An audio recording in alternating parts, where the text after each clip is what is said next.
Esther, I'm so glad we're here being able to talk about it. I've been looking forward to this. I am too. I'm really interested in this subject, and I want to hear what your experience is. Have you ever read the book Life After Life by Raymond Moody? No, I haven't read that one, but I've read a number of books that have talked about so-called life after death, life after life, whatever. So I'm really interested in it. Well, in 1973, I had an experience that would have qualified me to be in one of those books, even though I hadn't read them yet. And I haven't been willing to speak out about it until now. So this is a great opportunity for me. Let me explain to you how this situation came up. Okay. I was working in my yard, trimming bushes and hedges and trees in St. Louis, Missouri, and I had just finished doing this very large tree that was right in front of my house. It was above the roof top line. Mm-hmm. And I stood back and I was very pleased with my work, and I set everything down and went over to my neighbors. It was dusk, late afternoon, and went over for a glass of iced tea. And when I came back from their house, I was looking at the tree as I walked up to it. Here it was, looking perfect, except for one branch at the very top that was just sticking out there. And I thought, well, I don't want to have to get all this equipment out tomorrow to do this. I'll climb back up there and just nick that one little branch off and it'll be perfect. So I proceeded to climb back up on the ladder and stretch out there and reach for it. And of course, what happened was, the reason I didn't get it the first time was it was kind of around to the back and hard to reach. And I stretched and leaned forward, and I had electric shears in my hand, and as I stepped up on the very top step of the ladder shifted out from under me and fell down. And so there I was in midair, and time was suddenly just suspended. And I remember thinking to myself, well, it's really not that far. How high was the ladder? Well, I was above rooftop, but that, you know, that's no big thing. It's like I can be able to drop down from here and be all right, and that's what I was thinking. To get that electric trimmer, throw it out in the yard so it was far enough away, and then grab onto the gutter. So that's what I did. I threw that electric shear out. My life did flash in front of me really fast. I grabbed onto the gutter with my right hand, and I thought, now, I heard that electric trimmer hit. If I just hang here for a second, I can drop to the ground, I'll be fine. And what happened at that point is I blacked out. And when I woke up, I was on the ground I fell over a wrought iron chair with the back of the chair hitting me right in the middle, and I was just kind of slumped over it. Oh. So I just kind of slid to the ground and called for help. And when they took me to the emergency room, they checked to see if there were any broken bones and if anything was out of whack. And they wanted to send me home because nothing was broken. But I felt awful. I mean, I really could barely breathe, and I just had this feeling that everything wasn't that great. So I convinced them to let me stay and have them watch me, which is what they did. They checked me in, and over the next several days they watched my behavior, and I kept going steadily downhill. Did they check your internal organs? Or well, they started running tests and to find out what was wrong. And they couldn't find out what was wrong. They found out that my diaphragm was kind of moved out of place, but that's no big deal, and I still wasn't recovering and going downhill. So they finally put me in a machine that looks kind of like a tanning booth that they use now. And I slid into this, and there were wonderful green lights, digits and dials blinking all over. And that's when they discovered what the problem was. I had ruptured my liver. So the liver had been rupturing and sealing off and rupturing and sealing off for these last several days that I'd been under testing. And when they went in there to find out, to fix the liver, they found I had a punctured a hole in my stomach and also in the intestine. And of course, gangrene had set in. Oh my gosh. So they vacuumed, put everything out on the table, I think, and vacuumed everything out and put it all back in again. Meanwhile, I was suddenly aware that I was looking down at my body laying on the bed and seeing my mother in the chair next to my bed. And apparently this was in the time that I was in intensive care. So this was right after the operation. After the operation, or I'm assuming that. And but the startling fact was I was at the corner of the room, and there was my body, and there was my mother, and it's like, how could I see that? I've heard of people having similar experiences. Yeah. So as I turned, I was, kind of like enthralled with that for a few seconds, and the time sequence is different. It's slower. And as I turned around from there, I was greeted by 3 spirit forms that... Were you still in the room, or did that even It just kind of occur to faded you? away. I mean, I just don't really know. How do you know they were spirit forms? Well, that's the best way that I can explain 3 beings? 3 beings of beingness there. They didn't have bodies like we do. What do they look like? They looked like a candle flame. But you could kind of feel who they were, or who they...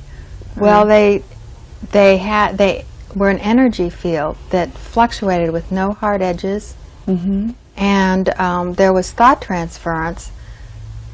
So there was no need to talk like we're doing. We just kind of did it by thought, and I knew each one of them as an individual automatically, just like when you get a telephone call from someone you haven't heard from for a long time, and automatically. You mean you felt you knew these people or these beings? Not any particular personality that I knew. Oh.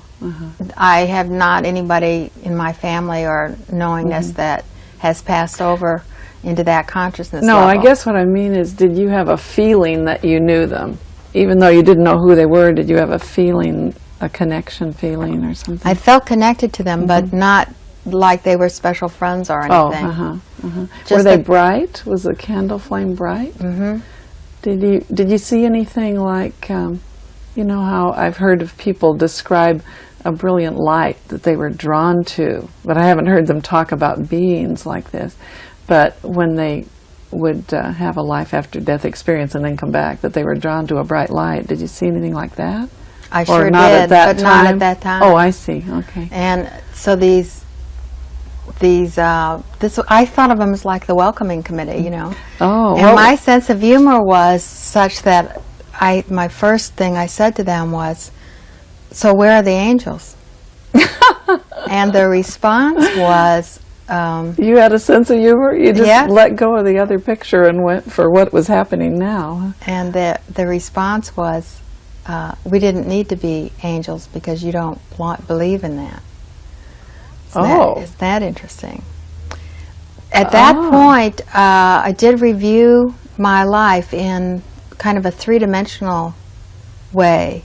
I mean, you get to see everything, but I want to say fast, but... Your whole life from beginning to end, like a flash of that? Or Well, it's like a continuous roll, and you can stop it and zoom in on anything you want.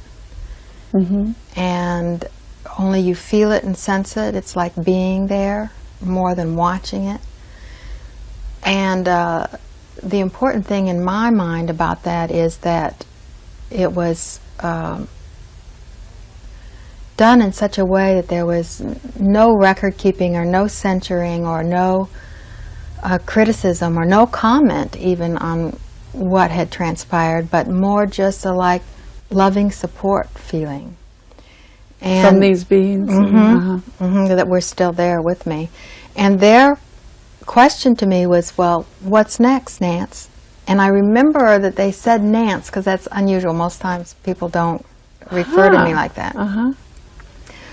So at that point I began the process of deciding whether or not I was going to come back. Oh, to the what they plane. meant was, what are you going to do? You Right. still had an opportunity to go on or come back to this life. Right. Ah, And and you understood what they meant. I knew what they meant, right.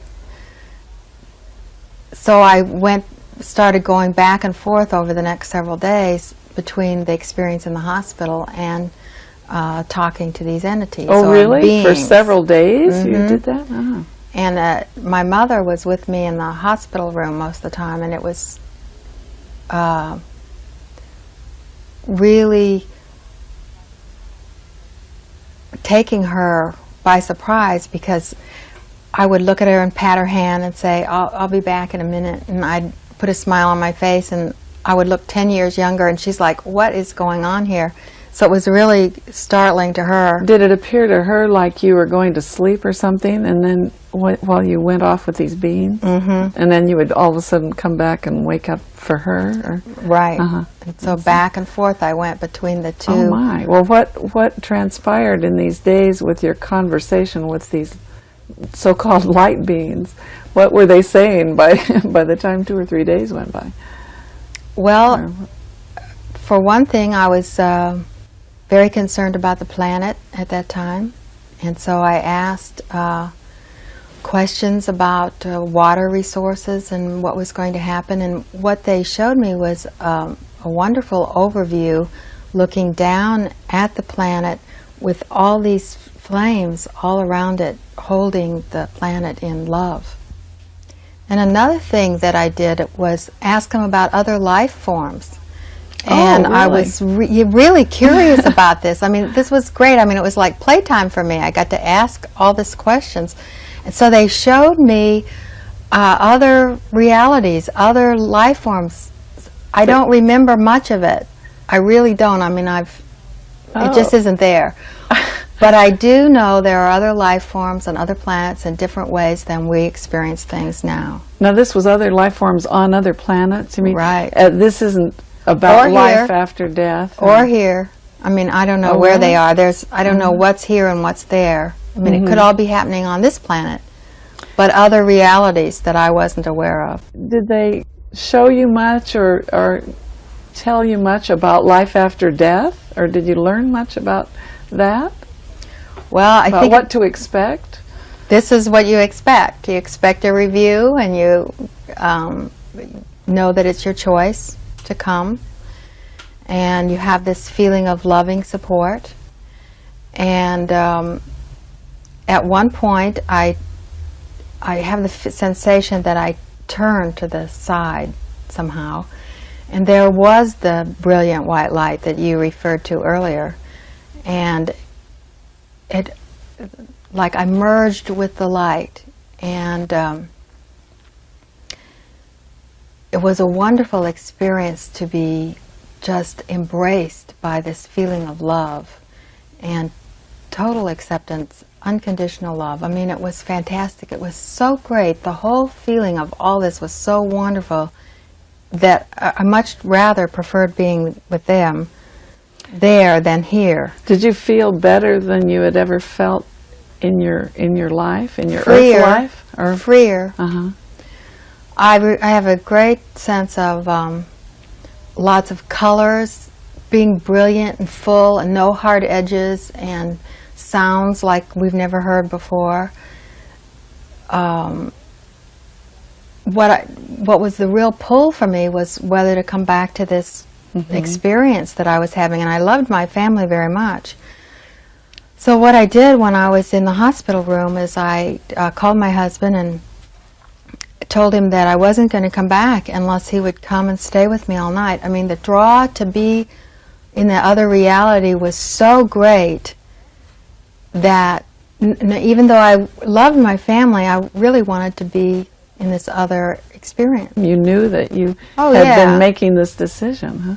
Oh yeah, I mean, you know, I was very alert, very calm, and very much enjoying it all. And my mother was trying to hear what I said to my husband and trying to listen. She was so cute. And I mean, I knew what she was doing because I was just in this other state, altered state altogether. So I went back to visit with the spirit forms, and asked them if it really made any difference to anyone in my family, if it was going to be key to them. And they said yes, that it would to my son. His name was Steve, and he was a pre-adolescent at that time. So really I did that. I made my decision to come back and experience the life I was having on this planet. But the choice was solely mine, mine. And there was no sense of condemnation at any time for anything that I had done. So it was a grand experience, and the two things that I got out of it immediately one was absolutely no state of fear about dying. I mean, if it was that great and better than here and I didn't want to come back, what's there to be afraid of? Right? I mean, why is everyone hanging on so hard here? So the other thing that I knew was I needed to take responsibility, total responsibility for my life here, because that's how it was there. It was all my responsibility, my choices, my decisions in what to do. The feeling of the white light, I've thought about that since, and the best that I can explain that is that it's like the feeling that we have in, it's now called Afterglow, after a sexual experience. And you know how you have that free-floating boundary, no hard edge, and you love everyone in the world because you just feel so good? You know what I'm talking about? Yeah. And you're radiant, and it's bliss. And so you were feeling in a total state of bliss? That's why you yes, and that's what that feeling is like. And I've often wondered afterwards if maybe we have, one of the reasons that we have sex is as a reminder of who and what we really are. Did you get the feeling that all people, when they die, have the choice of whether to go on or come back, like people that are in accidents or dying from illnesses? Do you think everybody has a choice? Like when they go to the other side, someone says to them... Oh, I don't think so. Oh. I mean, I think that it would vary, and I think that at some point we had a choice. I think that at some point we were aware of what was going to transpire. Do you feel that if you had chosen to go on, that you would have been separated from your son and your family, or that it didn't matter because you were in such bliss? Do you feel like you would have been able to be aware of them? You know, I hear of no separation and that kind of thing, but... Well, you're aware of them. I mean, you're never really separated. But at the same time, we're in the physical dimension, we're here playing. We're here together in this studio, and you can see me and relate to me. Where if I had decided not to come back, I still might be here in this studio, but you wouldn't be aware of it. And so in that sense, you're separated because of the awareness level not being there. But I think our family members and the people that we're close to are always a part of us. And so even had you chosen to go on, you didn't feel you would be leaving them, really? No. I mean, you just didn't have a feeling of that. But you can make a difference on this plane by participating that you can't make there. I mean, I could directly influence events here that I couldn't do there. Yeah. So that's why you came back. So it was important to me to do that and to come back and take responsibility for my life. And I found that I began reading all these self-help books and thinking about what I wanted to do with my life and developing other skills for getting along, looking at my choices very carefully. And the decision that I made was no matter what happened here, it was, I was going to have it work for my benefit. I was going to find the good in it, and it was going to be beneficial. And that overrid that was the overriding concern in whatever was going on, because I think things do happen outside of our control, but it's our response to them that makes the difference. And we have so many choices there. This was particularly clear to me just 5 years ago when the man that I was engaged to was diagnosed with having cancer. And he chose to respond to this. He had lung cancer, that he wanted to live as long as possible because he was happier than he had been for many years. So his response to it was to go for it. He continued to work as full days. He took all the treatments. He cooperated in every way he could. And the fullness of the time that we had was very special. We laughed, we loved, we went to the Bahamas, and we had many special years together. Well, it was over a year and a half. Statistically, they had told me, not him, that they didn't think that he'd be able to live longer than 6 months. But he didn't know that, so he wrote it his own way. And so he lived life to the fullest while he was here. While I was here, and enjoyed every bit of it. And because of his response, he had that extra year and a half. Did he fear death at all? Well, that's one of the great things, because I'd had this experience. I was able to, and he knew me and loved me, and I could share the fullness of it, just like we've been talking. Then he didn't have the fear. He got some peace with it. And that's one of the reasons why it's so important for me to share this today and to make it available to more people, is because it's like when you go to a foreign country, if you can check with somebody and say, you know, what is the language and what am I going to need there? Well, there isn't any need for a language because it's all thought transfer, and you don't need anything but your conscious awareness, because that's what you take with you. And it stays with you forever. So the thing to work on is developing that. So it's very important that people have the knowingness, like I do, that there's nothing to be afraid of. It's grand and glorious. Well, you've got me convinced of that. In fact, I'm kind of excited. But I have a real important question to ask. I am a mother, there are a lot of mothers. And I don't really fear my own death. You've got me convinced. I'm ready. And I don't even have to pack bags. But I have 4 children, and there have been times when it seemed a possibility that they might die, and I won't go into the reasons, but as a mother, that would seem like my greatest fear, and it may be the greatest fear of a lot of mothers, would be losing your children, because it seems unnatural for them to go before you. And so what do you have to say about the fear of someone else's death? Well, I had a situation to experience that too. A year and a half ago, my son died. And it was also a glorious experience, because knowing this and being able to be with him, I was able to assist the rebirthing into the next plane. And it is a rebirthing. Because of what you already knew. Because I knew that, and I held him in the light and love and truth. And so his gift to me was this greater understanding on this plane, and my gift to him was to hold him and make things easier, because knowing the truth for him. That's how the Tibetan books of the dead and the Egyptian books of the dead got written. That's holding someone in the truth of who and what they really are, as an ever ongoing expression of this life force, this creative life force. And things just keep getting better and better. And did you fear not having him around? Did you fear separation? Or, well, I mean, like your son, I know you loved him. Oh, I love him still. And it's like he went to Hawaii. He's fine. He's good. I can't see him usually, but I know he's okay. Wouldn't it be great if everybody could have this feeling about death, could have a feeling of excitement, like their dear loved one was going on a fantastic trip and you were bon voyaging them off? That's right. It's really a celebration. The world, the way we've been raised, it seemed quite different to that. Yeah, it's been well, this is a chance to break those patterns and to know that it is a celebration.